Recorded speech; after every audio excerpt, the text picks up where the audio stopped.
Hi there and welcome to this week's Golf Equipment Q&A. I'm Valerie Melvin, I'm here with Frank Thomas and we've just arrived back from Scotland. We're suffering from a bit of a post-Scotland depression, I'm afraid, but we are here in Orlando where it's never a bad place to be. Well, in the winter time it's a jolly good place to be anyway.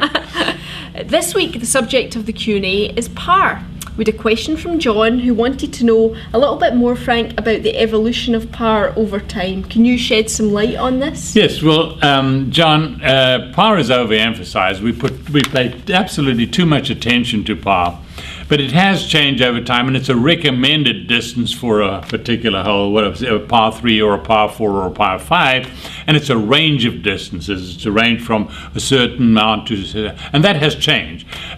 If you take the high end of the range compared to the low end of the range right throughout the entire golf course, you can actually have two golf courses having a par 72, and the difference in distance could be 3,600 yards long.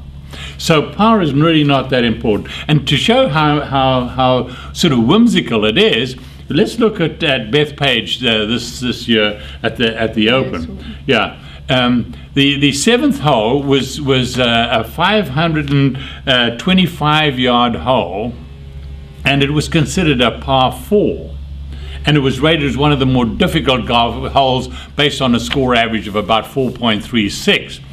On the other hand, the fourth hole was actually shorter than the seventh hole. The fourth hole was 517 yards, and it was considered a par 5.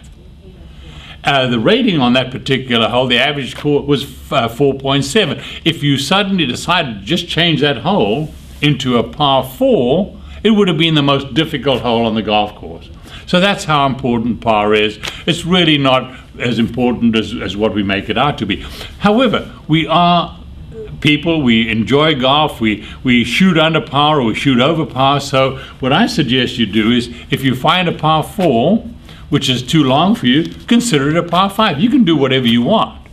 And if you consider it a par 5, and you can have 6 par 5s on the golf course if you want to, you're going to come in, you're going to have, have the same score, but you'll feel a little bit better about it. Yeah, that's the thing. I mean, it's the score that's important. It's Right. not what's relative to par. And setting your own personal par is really important. Right. I think you need to just pay a little more attention to your score and rather than the par, and that's you'll feel a lot better about it. Well, listen, thank you so much for tuning in this week. We'll be back next week with some more great information to help your game. Bye.